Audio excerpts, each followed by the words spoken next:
दोस्तों मैं वैशाल गिरी, आपका दोस्त, NLP life coach and leadership expert, आप सभी का फिर एक बार स्वागत करता हूं द ग्रैंड मनी वर्कशॉप के छठे दिन पर। दोस्तों आज हम बात करने वाले हैं एक बहुत ही स्पेसिफिक प्रॉब्लम के बारे में, और ये प्रॉब्लम हमारे कई सारे दोस्त, कई सारे भाई बहन इसे फेस कर रहे हैं आज, और किसी तरह से हम कोशिश करेंगे कि उनकी मदद कर सकें इस प्रॉब्लम से छुटकारा पाने में। दोस्तों आज का हमारा टॉपिक है how to be in a positive money mindset despite of debt problems, यानी कि कर्ज की समस्या होने के बावजूद भी पॉजिटिव मनी माइंडसेट में कैसे रहें। तो चलिए दोस्तों शुरू करते हैं। दोस्तों मेरा सबसे पहला पॉइंट है stop playing victim, because there is nothing called as really really rich victim. दोस्तों एक बहुत ही सिंपल सी बात यहाँ पर समझने की ज़रूरत है। हम सभी चाहते तो हैं कि हम कर्ज की समस्या से छुटकारा पा लें, हम सभी ये भी चाहते हैं कि इसे छुटकारा पाने के बाद हम अपने फाइनेंशियल लाइफ में ग्रो करें और फाइनेंशियली इंडिपेंडेंट और फाइनेंशियली फ्री हो सकें किसी तरह से। लेकिन दोस्तों फिर भी हम किसी प्रकार से इस कर्ज की समस्या के होने के समय पर हम खुद को एक बेचारा व्यक्ति के रूप में लोगों के सामने प्रेजेंट करते रहते हैं बार बार लगातार। दोस्तों एक बात क्लियरली समझ लीजिए, आप या तो अमीर बन सकते हैं या फिर आप विक्टिम यानी कि एक बेचारा इंसान बन सकते हैं। ये दोनों कभी एक साथ नहीं हो सकता, बिकॉज मैंने कभी आज तक किसी को ये कहते हुए नहीं सुना कि वो देखो वो शर्मा जी हैं और ये बहुत ही पावरफुल, बहुत ही ज़्यादा अमीर बेचारे इंसान हैं। दोस्तों ये नहीं हो सकता, इट्स इम्पॉसिबल। दोस्तों आइदर आप अमीर और पावरफुल बन सकते हैं या फिर आप एक विक्टिम बन सकते हैं। तो आज ही सबसे पहला काम ये करना है कि खुद को विक्टिम बताना छोड़ दीजिए। आई एम श्योर कि जब आप किसी के सामने खुद को एज अ विक्टिम प्रेजेंट करते हैं और ये कहते हैं कि मैं तो कर्जे में हूँ, मुझे तो इतने सालों से ये प्रॉब्लम है, तो आपको ज़रूर थोड़ी सिंपैथी एम्पैथी मिलनी होगी। लेकिन दोस्तों ये प्रॉब्लम जाके हर उस इंसान को बताना जहाँ से शायद मदद मिलने की कोई उम्मीद भी नहीं है, ये कितना सही है? आप खुद सोचिए दोस्तों, इससे आपके कर्जे से मुक्ति पाने में आपकी एटलीस्ट कोई मदद नहीं होने वाली है। हर इंसान को जाकर आपको ये बात बताने की ज़रूरत नहीं है, इट्स नॉट रिक्वायर्ड। जब कभी भी लाइफ में आपको कहीं पर कोई समस्या आती है या फिर जब कभी भी लाइफ में आपको कोई चैलेंजेस आते हैं, तब उसके सामने जाकर उसे फेस करने की बजाय उन चीज़ों के सामने ये कहकर पीछे हट जाना कि मैं तो कर्जे में हूँ, मैं कैसे कर सकता हूँ, मैं तो बेचारा हूँ, मुझे तो ये प्रॉब्लम है, this is not the way to do it. हो सकता है आज आपके साथ कर्ज की समस्या है, मैं मानता हूँ and I fully respect the situation, लेकिन फिर भी इसका कोई सिंपैथी, कोई एम्पैथी पाने के लिए या फिर बार बार खुद को ये याद दिलाने के लिए ऐसा करना ज़रूरी नहीं है, right? So that is the first point. दोस्तों दूसरा पॉइंट है stop focusing on debt and start focusing on creating more income. दोस्तों आज कई सारे लोगों को मैंने देखा है कि जो अगर कर्ज की समस्या से गुजर रहे हैं तो बार बार लगातार इसी के बारे में बात करते रहते हैं, उसी के बारे में सोचते रहते हैं, वैसे ही बिहेवियर्स लेकर के आते हैं। तो परिणाम में आपको क्या लगता है कोई अलग चीज़ मिलने वाली है? बिल्कुल वही चीज़ मिलेगी फिर से, बिकॉज आप लगातार बार बार उसी के बारे में सोचते चले जा रहे हैं, उसी के बारे में बोलते चले जा रहे हैं, उसी को साथ में लेकर के चल रहे हैं। तो आपके एक्शंस, आपके बिहेवियर्स अगर ऐसे हैं, तब फिर आपको मिलने वाले रिजल्ट्स भी उसी के साथ एक कोरिलेशन में ही होंगे friends. It's as simple as that. आज कर्ज कर्ज कर्ज ये बात को कहने की बजाय अब ये कहना शुरू कीजिए कि मुझे इतना पैसा कमाना है, जो भी आपका एक अमाउंट हो, और मैं कैसे भी करके इस अमाउंट को कमाऊंगा, ऐसा एक संकल्प लीजिए माइंड में। और इसके साथ साथ जो भी प्रोसेस आपने अब तक सीखा है उस प्रोसेस को इसके साथ अप्लाई कीजिए। एंड जब आप इतना करते हैं फ्रेंड्स, तब आप देखेंगे कि वाकई में आपका माइंड जो अब तक उन चीज़ों पर फोकस था कि मेरे ऊपर कर्जा क्यों है, मैं इसे क्यों नहीं चुका सकता, इसे चुकाने में क्या समस्याएं हैं, लोग क्यों मुझे परेशान करते हैं और क्यों मैं बेचारा हूं, तो अब इन सब चीज़ों से ध्यान हटकर अब आप इस बात पर फोकस कर रहे हैं कि ये क्यों पॉसिबल है, अब यहाँ से क्यों पैसा आ सकता है, कौन से माध्यमों से पैसा आना संभव है और मैं किस प्रकार से इसे चुका पाऊंगा, कौन से EMI या फिर कोई मंथली इंस्टॉलमेंट प्लान अरेंजमेंट्स हो सकते हैं जिससे ये पेमेंट किया जा सकता है, किस प्रकार से इंटरेस्ट रेट को कम करवाया जा सकता है, वगैरह वगैरह वगैरह। ऐसे कई सारे आइडियाज़, ऐसे कई सारे पॉसिबिलिटीज़ और अपॉर्चुनिटीज़ आपके सामने आकर खड़ी हो जाएंगी। बिकॉज मैं फिर से याद करवा दूं आपको कि आपका RAS सिस्टम अभी भी काम कर रहा है। It's also working in the case of debt, यानी कि अगर आप कर्ज कर रहे हैं तो आपको ऐसी ही और ज़्यादा चीज़ें बताई जाएंगी, ऐसी ही और ज़्यादा चीज़ों पर आपका ध्यान जाएगा, ऐसे ही लोग आपके आसपास आएंगे जो ऑलरेडी कर्जे में हैं। और इससे अगर आप ध्यान हटाएं और इस तरफ जाएं कि मुझे पैसा कमाना है या फिर फिर मैं ऑलरेडी इस प्रोसेस में हूँ और पैसा कमा रहा हूँ, तब फिर आप देखेंगे कि आपकी सराउंडिंग्स चेंज हो जाएंगी। आप देखेंगे कि आपके सामने आने वाली अपॉर्चुनिटीज़, पॉसिबिलिटीज सब कुछ बदलने लगेगा। So that is why it is very important to shift your focus from being in debt to I want to make this amount of money. बस इतना सा अगर शिफ्ट आप लेकर के आएँ और कंसिस्टेंटली उस पर कायम रहें, तो मैं आपको दावे के साथ कह सकता हूं कि आप अपने जीवन में इस समस्या को हल होता हुआ देखेंगे। दोस्तों, इसका तीसरा पॉइंट है change your identity from a person being in debt to a person who is financially independent but having some kind of a financial issue temporarily। यानी कि आप अब तक अगर खुद के बारे में ये सोचते आ रहे थे कि मैं किसी का कर्जदार हूँ, मैं किसी का ऋणी हूँ, प्रॉबेबली ये बात अगर सच भी हो तो भी इसे अपनी आइडेंटिटी मत बनाइए। एटलीस्ट आप ऐसा कह सकते हैं कि मैं एक ऐसा इंसान हूँ जो फाइनेंशियली इंडिपेंडेंट हूँ और खुद का पैसा खुद कमा सकता हूँ, लेकिन इसके साथ साथ अभी के लिए टेम्पररीली मुझे थोड़ा सा फाइनेंशियल प्रॉब्लम है, विच इज़ फाइन। जिससे अगर आप खुद को फाइनेंशियली इंडिपेंडेंट मानते हैं, तब आप ये मानेंगे कि मेरे हाथ में काफ़ी कुछ है, मैं काफ़ी कुछ कंट्रोल कर सकता हूँ। और इस पूरी सिचुएशन की, इस पूरी समस्या की जब आप रिस्पॉन्सिबिलिटी लेते हैं, जब आप ओनरशिप लेते हैं, तब आप दरअसल खुद को अब एक अलग ही दिशा में लेकर के जा रहे हैं, जहाँ से अब आप अपने लिए ये देखते हैं कि जो पैसा कमा रहा हूँ मैं, उससे मुझे ये जो टेम्पररी प्रॉब्लम है इसे सॉल्व करना है। That is it. तो इससे क्या हो रहा है कि आप अपनी आइडेंटिटी में एटलीस्ट एक कर्जदार इंसान को नहीं देख रहे हैं, रादर एक ऐसे इंसान को देख रहे हैं जो ये पैसा कमा कर चुका सकता है। सो दोस्तों, हमारा चौथा पॉइंट है focus on creating more sources of income, या फिर focus on creating multiple sources of income. यानी कि हो सकता है कि दोस्तों आज तक आपको शायद एक रास्ते से या फिर शायद दो रास्तों से अब तक आपको पैसे आ रहे थे, जिससे अब तक शायद आप अपनी कर्ज को चुकाने में लगे हुए थे। यहाँ पर दोस्तों एक और पॉसिबिलिटी को आप देख सकते हैं, दैट इज़ के और ऐसे सोर्सेज कैसे क्रिएट किए जाएं कि जहाँ से मुझे और ज़्यादा पैसा आ सके, जिससे कि मैं इस कर्ज की समस्या से जल्द छुटकारा पा सकूं। तो दोस्तों, पांचवा पॉइंट है use the power of gratitude.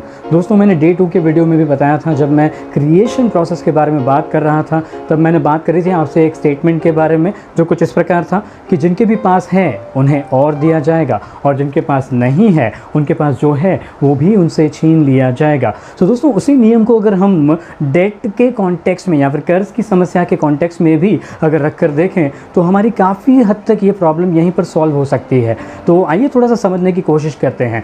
So friends, जब हम बार बार लगातार ये सोचते रहते हैं, महसूस करते रहते हैं, अलग अलग लोगों से ये कहते रहते हैं कि मैं इतने कर्जे में हूँ, मेरे ऊपर इतने का कर्जा है, तब आप यूनिवर्स को दरअसल क्या मैसेज दे रहे हैं? एक बहुत ही क्लियर सा मैसेज है कि मेरे पास इतना कर्जा है और जिनके पास है उन्हें और दिया जाएगा। तो इसका मतलब है कि आपको और भी ऐसी परिस्थितियां निर्माण होंगी आपकी लाइफ में, आपके पास लाइफ में ऐसे और लोग आएंगे जो कि आपकी इस कर्ज की समस्या को और भी कैसे बढ़ाया जाए इसके लिए तैयारी करेंगे। एंड फ्रेंड्स, आपकी ये कर्ज की समस्या दिन ब दिन लगातार बढ़ती ही चली जाएगी। सो इससे बेहतर ये होगा कि आप ये देखने की कोशिश करें कि ऐसी कौन सी चीज़ें हैं आपके पास कि जिनके लिए आप कृतज्ञता को व्यक्त कर सकते हैं, आप आभार को व्यक्त कर सकते हैं। जैसे कि मान लीजिए अब तक शायद आप ये कह रहे थे कि मेरे ऊपर इतने का कर्जा है, तो इसके बजाय अब से आप ये कहना शुरू कर सकते हैं कि मेरे पास एटलीस्ट इनकम का ये एक सोर्स है, या फिर इस प्रकार के दो सोर्सेज हैं, या फिर जो भी आपकी सच्चाई हो आज की।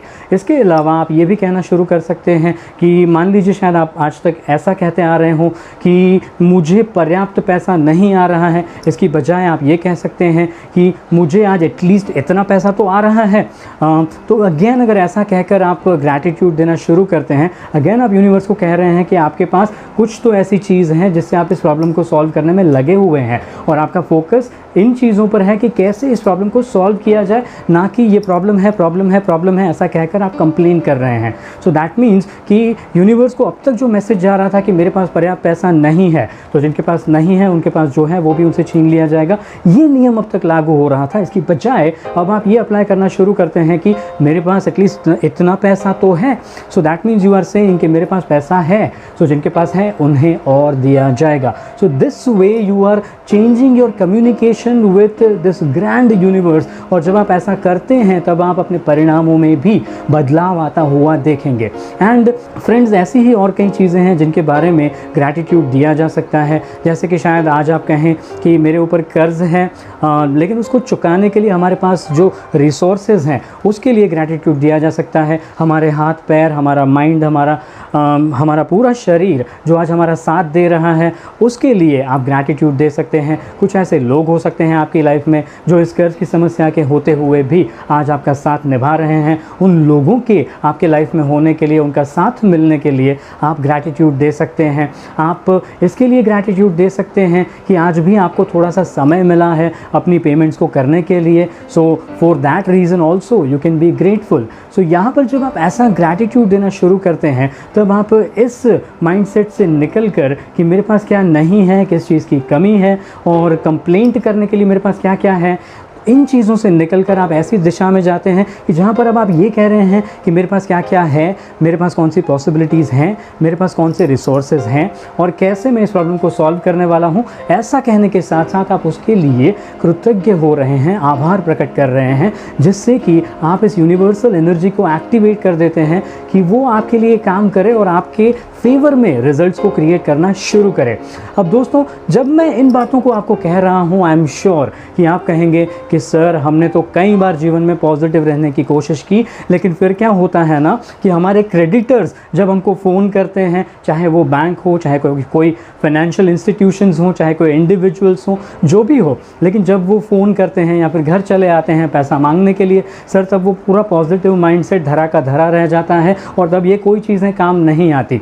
मैंने ऐसा बहुत से लोगों को कहते हुए सुना है फ्रेंड्स, और इसी के ऊपर मैं एक और जो इसका पार्ट है वो आपके साथ करने जा रहा हूँ। चलिए उसे शुरू करते हैं। So the next topic of this entire video session is how to deal with your creditors, यानी कि अपने लेनदारों के साथ किस तरह से डील करें। और दोस्तों, इसका सबसे पहला पॉइंट है have a genuine intention to make the repayment, यानी कि उनको पैसे वापस लौटाने का हमारा एक जेन्युइन इरादा होना चाहिए। देखिए दोस्तों, एक बात बहुत ही सिंपल है जिसे हमें सबको समझना चाहिए कि आप मन में जो भी निश्चय करते हैं, इरादे करते हैं, जो भी हमारे विचार हैं, ये हमारे आसपास के लोगों तक ऑटोमेटिकली वैसे भी ट्रैवल करते रहते हैं। सो ऐसी कोई बात नहीं है जो आपके मन में भीतर छुपी हुई है और लोगों तक ना पहुंच रही हो। देखिए, हम इस दुनिया में मौजूद सभी इंसान कहीं ना कहीं एक दूसरे से कनेक्टेड हैं और हमारे विचार टेलीपैथी के माध्यम से एक दूसरे तक कम्युनिकेट वैसे भी हो रहे हैं। सो जब आप एक इंटेंशन को लेकर आते हैं मन में कि जहाँ पर आप खुद डाउट में हैं कि ये पैसा देना है या नहीं देना है, और आपके इंटेंशन में कहीं पर अगर प्रॉब्लम है, तो फिर दोस्तों ये तो कम्युनिकेट होगा ही होगा आपके क्रेडिटर्स को। और जब उनको ये कम्युनिकेट होता है तब फिर क्या हो रहा है कि वो आप पर जो विश्वास रख रहे थे, आप पर जो भरोसा कर रहे थे, वो आगे नहीं रख पाएंगे और इसकी वजह से फिर वो आपको पहले से भी ज़्यादा परेशान करना शुरू कर देंगे। बार बार आकर के आपसे पैसे मांगेंगे, आपसे पीछे पड़ जाएंगे वगैरह वगैरह। तो ये सब चीज़ों को अगर आप अवॉइड करना चाहते हैं तो it's a very simple thing that के पहले एक इंटेंशन को लेकर के आइए कि मुझे वाकई ये जेन्युइनली पे करना है। और इसी के ऊपर आधारित है मेरा दूसरा पॉइंट, जहाँ पर मैं आपको ये समझाना चाहता हूँ कि आपको अपने क्रेडिटर्स को हमेशा पूरी ऑनेस्टी के साथ जो भी आपकी हकीकत पोजीशन है इस समय, वो एज इट इज़ उस पोजीशन को कम्युनिकेट कर देना है कि मेरी इस समय ये पोजीशन है और मैं आपको इस समय ये जो पूरी अमाउंट है ये नहीं चुका सकता। और साथ ही साथ एक चीज़ से बहुत ज़्यादा सावधान रहें कि कोई भी झूठे कमिटमेंट्स, कोई भी झूठे प्रॉमिसेस ना करें। उस समय देखिए, जब क्या होता है कि आपके क्रेडिटर्स जब आपके पास आते हैं तो कई बार लोग घबरा कर, उस नर्वसनेस में आकर के, थोड़ा सा हड़बड़ाहट में लोग जो उनके क्रेडिटर्स होते हैं उनको कोई फॉल्स कमिटमेंट्स कर देते हैं कि मैं इतने समय में आपके पैसे लौटा दूंगा, और इतने समय के बाद जब वो नहीं दे पाते तब वो जो थोड़ा बहुत ट्रस्ट होता भी है आपके क्रेडिटर का आपके ऊपर, वो ट्रस्ट भी अब आप खोने लग जाते हैं बिकॉज कि आपने एक कमिटमेंट दिया जिसे आपने पूरा नहीं किया। एंड अगेन ऐसे केसेस में फ्रेंड्स आप देखेंगे कि आपके क्रेडिटर्स आपको और ज़्यादा परेशान करेंगे। तो यहाँ पर मैं बहुत ही सिंपल सी एक बात कह रहा हूँ कि आप ऑनेस्ट हो जाइए, आप फियरलेस हो जाइए। आपको किसी से डरने की ज़रूरत नहीं है। आपने किसी से पैसा लिया है, आप उसे समय से वापस नहीं दे पाए हैं, इस गलती को एक्सेप्ट कीजिए कीजिए यस कि मुझसे ये मिस्टेक हुई है और मैं आपको आपका पैसा लौटाना चाहता हूँ, मेरा जेन्युइन इंटेंशन है कि आपको आपका पैसा वापस मिल जाए। बस इतना सा अगर आपका इंटेंशन, अगर इसमें अगर प्योरिटी है, अगर आप क्लियर हैं, तो फिर आपके पास डरने का कोई कारण वैसे भी नहीं है। तो फिर जब आपके क्रेडिटर आपके सामने आते हैं, चाहे वो बैंक के कोई रिप्रेजेंटेटिव हों, चाहे वो कोई फाइनेंशियल इंस्टीट्यूशन के रिप्रेजेंटेटिव हों, चाहे कोई इंडिविजुअल ऐसे इंसान है जिससे आपने पैसा लिया है, उनके सामने आप जाके प्रेजेंट हो जाइए, उनके सामने खड़े हो जाइए और उनको जो भी आपकी हकीकत है वो बताइए और उनको समझाने की कोशिश कीजिए कि किस प्रकार से आप कोशिश कर रहे हैं उनके पैसे को लौटाने की। उन्हें अश्योरेंस दीजिए, उन्हें रीअश्योरेंस दीजिए और अगर एक बार आपने उनको ये यकीन दिला दिया कि आपका वाकई में ये इंटेंट है कि you want to make the payment back to them, तो फिर दोस्तों आप देखेंगे कि उनका बिहेवियर ऑलरेडी आपके प्रति बदलता हुआ नज़र आएगा। वो आपको उल्टा सपोर्ट करना शुरू कर देंगे कि हर तरीके से जहाँ पर पॉसिबल है एटलीस्ट थोड़ा सा कोऑपरेशन तो आप 100% उनसे एक्सपेक्ट कर ही सकते हैं once you make them assured that you are going to make the payment back। एक और बहुत ही सरल सा तरीका है जो बहुत लोगों के लिए काम करता है। आई एम श्योर कि अगर आप भी अपने जो डेट है उसे अगर चुकाना चाहते हैं तो ये एक तरीका कारगर साबित हो सकता है।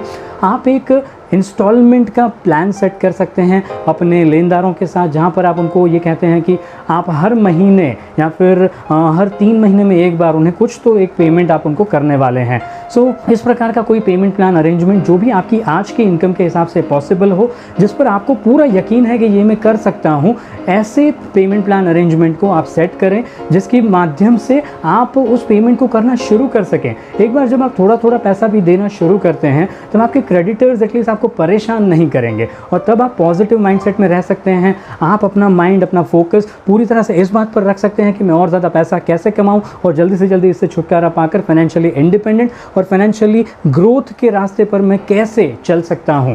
तो जब ये आप कर देते हैं देन आपके क्रेडिटर्स आपके साथ बहुत सहज हो जाएंगे। दोस्तों चौथा पॉइंट है कि use the power of gratitude. दोस्तों अगर आप अपने जीवन में ये देख रहे हैं कि आपने जो मैंने पहले 3 पॉइंट्स बताए उनको यूज़ किया है और फिर भी कहीं आप थोड़ा सा आज इश्यू को फेस कर रहे हैं अपने क्रेडिटर्स की तरफ से, देन फिर मैं आपको एक मैजिकल फार्मूला यहाँ पर देना चाहता हूँ। अगर आप इसे अप्लाई करते हैं तो मैं आपको ये वादा करने के लिए तैयार हूँ कि आप अपने क्रेडिटर्स के बिहेवियर में एक ड्रास्टिक चेंज आता हुआ देखेंगे और इतनी तेज़ी से होगा कि आपको खुद को पता भी नहीं चलेगा कि ये कैसे हुआ और कितनी जल्दी हो गया। सो दोस्तों यहाँ पर आपने अपने जो भी क्रेडिटर्स हैं उनको ग्रैटिट्यूड देना शुरू करना है। अब अपने क्रेडिटर्स जब वो सामने आकर खड़े रहते हैं, ऊंची आवाज़ में बात कर सकते हैं। कभी हो सकता है कि आपके और उनके बीच में कुछ कहा सुनी भी हो गई हो, आपके दोनों के रिलेशनशिप्स उतने ज़्यादा अच्छे ना हों आज के दिन में मे बी, लेकिन फिर भी उनको ग्रैटिट्यूड देना ये कैसे पॉसिबल है? Friends see this is the problem कि हम हमारे क्रेडिटर्स को एक ऐसी ही नज़र से देखते हैं कि जैसे मान लो कि हमारा कोई दुश्मन चला आ रहा है। और दोस्तों जब हम इस नज़रिए से किसी इंसान को देखना शुरू करते हैं तो मैंने पहले ही कहा कि हमारे विचार उन तक कम्युनिकेट ज़रूर होंगे और इस वजह से आप जो एक ऑलरेडी प्रॉब्लम है, जो आपका क्रेडिटर आपको ऑलरेडी जो थोड़ा सा परेशान कर रहा है, जो थोड़ा सा हरास कर रहा है, वो उस हरासमेंट को और बढ़ाएगा। सो फ्रेंड्स उसके बारे में बुरा महसूस करने के बजाय, उसके बारे में कंप्लेंट करने की बजाय अब से उन सभी लोगों के लिए ग्रैटिट्यूड देना शुरू कीजिए। ग्रैटिट्यूड किस लिए दें? फ्रेंड्स एक बहुत ही सिंपल सी बात को याद रखिए कि आज चाहे जो भी परिस्थिति हो और आप दोनों के रिलेशनशिप्स कैसे भी हों, लेकिन एक ऐसा समय था जिस दिन आपको पैसे की ज़रूरत थी और आपके क्रेडिटर्स ने उस समय आपको वो पैसा दिया था। और ये बहुत ही इंपॉर्टेंट रीज़न है ग्रैटिट्यूड देने के लिए। याद कीजिए कि उन पैसों की वजह से आपका कौन सा काम हुआ था। क्या उसकी वजह से आप घर खरीद पाए थे? क्या आप कार खरीद पाए थे? क्या आप अपने बिज़नेस को बढ़ा पाए थे? या फिर क्या बिज़नेस को बचा पाए थे? या फिर किसी प्रकार के फाइनेंशियल लॉस से बच गए थे? या फिर कोई हैवी इंटरेस्ट पे करने से आप बच गए थे उन पैसों की वजह से? सो ऐसी कई सारी चीज़ें और हो सकती हैं जिनके लिए आप ग्रैटिट्यूड दे सकते हैं अपने क्रेडिटर्स को। और आज आपके जितने भी क्रेडिटर्स हैं, चाहे वो बैंक्स हों, कोई फाइनेंशियल इंस्टीट्यूशंस हो, इंडिविजुअल्स हो, उनका नाम लिखना है और साथ में कहना है I am extremely thankful to this bank because they lended me this amount of money at this time and because of which I was able to do certain things। अब वो certain things क्या हैं वो आप अपने अपने situation के हिसाब से देख सकते हैं और उसे वैसा लिख सकते हैं और एंड में लिखना है थैंक यू थैंक यू। ऐसे स्टेटमेंट्स को वैसे आपने अलग से लिखने की ज़रूरत नहीं है। जब आपने हर रोज़ के ग्रैटिट्यूड के आप अपने 10 स्टेटमेंट्स लिखते हैं, उन्हीं में 2-3 स्टेटमेंट्स ऐसे भी आप ऐड कर सकते हैं and it will still work magically well for you. So दोस्तों, ये एक तरीका हो सकता है। एक और नज़रिया इसको देखने का ये हो सकता है कि जहाँ पर आप ये कह सकते हैं कि आज मैं उनका कर्ज़दार हूँ, फिर भी उन्होंने मुझे इतना एक्स्ट्रा समय दिया है वो पैसा चुकाने के लिए। ये एक अच्छा रीज़न हो सकता है ग्रैटिट्यूड देने के लिए, राइट। कई बार हो सकता है कि उन्होंने कभी लाइफ में आपसे अच्छी तरह से भी बिहेव किया हो, तो उस अच्छे बिहेवियर के लिए भी आप ग्रेटफुल रह सकते हैं।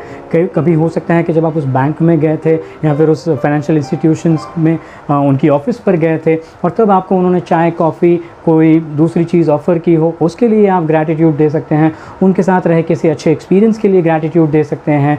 उनके तरफ से मिली कोई सर्विस के लिए आप ग्रैटिट्यूड दे सकते हैं। सो इस प्रकार से जब आप ग्रैटिट्यूड के स्टेटमेंट्स को उनके लिए लिखना शुरू करते हैं, और ये ऐसा नहीं है कि आप आज एक बार लिखा आपने और छोड़ दिया, this is not about it. Gratitude मैंने पहले ही बताया, it is not a process, it is a lifestyle. जो लिखने की जो मैं बात करता हूँ, ये तो एक टूल मात्र है आपको हेल्प करने के लिए, ये एक साधन है, दैट इज़ इट। तो जब आप लिख रहे हैं तो लिखने के साथ साथ उन फीलिंग्स का होना, उसके अलावा जब लिख कर ख़त्म हो जाए तो बाकी का पूरा दिन पड़ा है आपके सामने, उस दिन के दौरान उनके प्रति ऐसे ही ग्रैटिट्यूड की भावनाओं का महसूस करना भी साथ ही साथ ज़रूरी है। ये नहीं है कि फिर आपने ग्रैटिट्यूड लिखा सुबह और फिर पूरा दिन आप उनके बारे में उल्टा सीधा बोलते जा रहे हैं, आप ये सोचते जा रहे हैं कि वो आपको कैसे और क्यों परेशान कर रहे हैं। So this is not the way to do it. फिर पूरा दिन आप सिर्फ उनके बारे में यही बातें, जब भी विचार आएगा तब यही विचार आएगा कि मैं उनके लिए क्यों ग्रैटिट्यूड में रहता हूँ या फिर मैं क्यों उनके तरफ ग्रेटफुल हूँ, दैट इज़ इट। और जब आप इसे करते हैं दोस्तों, तो आपके जीवन में आप अपने क्रेडिटर्स के बिहेवियर को कम्प्लीटली चेंज होता हुआ देखेंगे। आप जो पेमेंट प्लान्स उनसे एक्सेप्ट करवाना चाहते हैं, धीरे धीरे देखेंगे कि वो पेमेंट प्लान्स भी एक्सेप्ट होना शुरू हो जाएंगे। आप और भी कई प्रकार के रिजल्ट्स को अपने फेवर में आता हुआ देखेंगे। अब आप कहेंगे सर ऐसा थोड़ी होता है, किसी इंसान का बिहेवियर सिर्फ हमारे विचारों को बदलने से चेंज हो जाएगा, ऐसा है? फ्रेंड्स, मैं समझ सकता हूँ कि अगर आपने आज तक अगर इन चीज़ों को ट्राई नहीं किया तो शायद आपको इस समय इस पर यकीन ना आए, लेकिन फिर भी मैं कहूँगा कि मुझ पर एक बार भरोसा कर इस कॉन्सेप्ट पर एक बार भरोसा करके आप कुछ दिनों के लिए एटलीस्ट शुरुआत तो करके देखिए। और जब आपको सामने रिजल्ट दिखाई देंगे तब आपको अपने आप आपका जो विश्वास है, आपका जो फेथ है इन चीज़ों में अपने आप बढ़ना शुरू हो जाएगा। So this is the way to do it. So दोस्तों, हम चलते हैं अगले पॉइंट की तरफ एंड हमारा 5वां पॉइंट है repay the heavy interest loan first. यानी कि आपने जो भी अगर भारी ब्याज पर कोई रकम उठाई है तो पेमेंट करते समय उसे हाईएस्ट प्रायोरिटी पर रखें, उसे नंबर 1 प्रायोरिटी पर रखें। बिकॉज अदरवाइज़ क्या होगा कि आपका ज़्यादातर पैसा इंटरेस्ट को पे करने में जा रहा है बजाय इसके कि जो आपकी बेसिक अमाउंट है उसको पे करने के। सो आप इस पर फोकस रहें कि जो हैवी इंटरेस्ट रेट के अमाउंट्स है वो पहले आप उनको ख़त्म करें, पहले आप उनको पे कर पाएँ। जो इसका अगला पॉइंट है, that is the 6th point is कि do not borrow money on heavy interest rates to pay your current debt. यानी कि इस समय आप किसी भी प्रकार के कर्ज में हो, आपकी परिस्थिति जो भी हो, एक चीज़ आपने जो कभी नहीं करनी चाहिए वो ये कि आप अपनी करंट आपका जो कर्जा है उसको चुकाने के लिए कहीं से भारी ब्याज पर कोई रकम को उठाना। अगर आप ऐसा करते हैं फ्रेंड्स, तो देखिए ऑलरेडी एक डेट को चुकाने में आप सक्षम नहीं हो पा रहे हैं, उसके अलावा आपने एक और ऐसा कर्जा उठा लिया जहाँ पर हैवी इंटरेस्ट लग रहा है। फिर अब आने वाले काफ़ी लंबे समय तक आप देखेंगे कि आप उसी अमाउंट का इंटरेस्ट पे करने में ही बिजी हैं, और जो उसका जो बेसिक अमाउंट, जो एक्चुअल अमाउंट जो आपने लिया है वो पे करना, तो मान लीजिए आपकी जो लिमिटेशन, आपकी जो बाउंड्रीज़ हैं उससे कई कोसों दूर है। So that is why it is not recommended कि आप हैवी इंटरेस्ट पर कोई अमाउंट को उठाएं और अपनी करंट डेट को चुकाने का प्रयास करें। It is not advisable at all.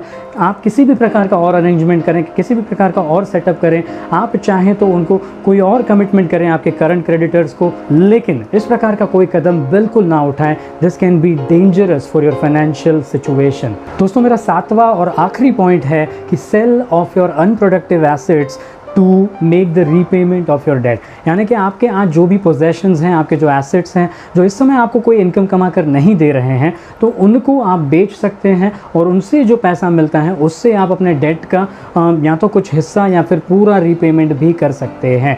So so friends, this is one way to do it. See, मैंने कई बार देखा है कि लोग कर्जे में होने के बावजूद भी, बहुत ज़्यादा परेशान होने के बावजूद भी अपने जो एसेट्स, अपने जो पोजेशन है उसके साथ कुछ इस प्रकार से अटैच्ड हैं कि वो उन्हें बेच नहीं पाते और फिर भी अपने कर्ज के बारे में शिकायत ज़रूर करते रहते हैं। So friends, this is not the way to live. यहाँ पर तो आप लिटरली ऐसा दिखा रहे हैं कि आपके इस जीवन से भी ज़्यादा इंपॉर्टेंट आपका वो एसेट है। मैं आपको दोस्तों एक बात याद दिला दूँ, ये एसेट और ये पोजेशंस जो है इन्हें आपने बनाया है, इन एसेट्स और पोजेशंस ने आपको नहीं बनाया। तो अगर आज आप एक तरह से अगर मेंटली फ्री हो सकें इन सब चीज़ों को एक बार बेच कर और सारा पैसा चुका कर, तब एक बार मेंटली फ्री होने के बाद आपके पास चॉइस है कि आप फिर से सब कुछ क्रिएट कर सकते हैं। आपके पास वो शक्ति ऑलरेडी है, बिकॉज ऐसा आप पहले एक बार कर चुके हैं।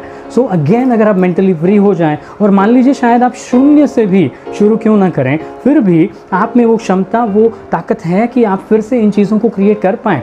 और अब तो आपके पास ये नॉलेज भी है जहाँ पर आप क्रिएशन के प्रोसेस को समझते हैं।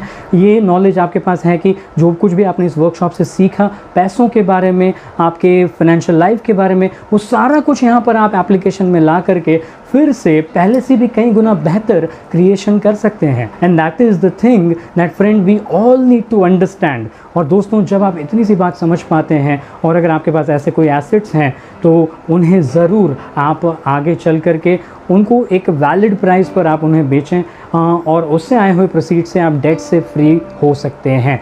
सो फ्रेंड्स, ये कुछ पॉइंट्स है मेरी तरफ से आपके लिए कि किस प्रकार से आप अपने क्रेडिटर्स के साथ डील कर सकते हैं, किस प्रकार से आप कर्जे की समस्या होने के बावजूद भी एक पॉजिटिव फाइनेंशियल माइंडसेट में रह सकते हैं, जिसकी वजह से आप अपनी लाइफ में ज़्यादा अपॉर्चुनिटीज़, ज़्यादा पॉसिबिलिटीज़ को होता हुआ देखेंगे, जिससे आप ज़्यादा पैसा कमा सकें और उससे अपने क्रेडिटर्स को वो पैसा चुका कर आप फाइनेंशियली इंडिपेंडेंट हो सकें और फाइनेंशियली फ्री लाइफ को जी सकें। सो दोस्तों, आज मैं विशाल गिरी आपसे आज्ञा चाहूँगा। आज के लिए मेरी तरफ से इतना ही। ये वीडियो और ये सेशन आपके जीवन में एक चमत्कारिक बदलाव लेकर के आए, ऐसी आशा के साथ। Thank you very much.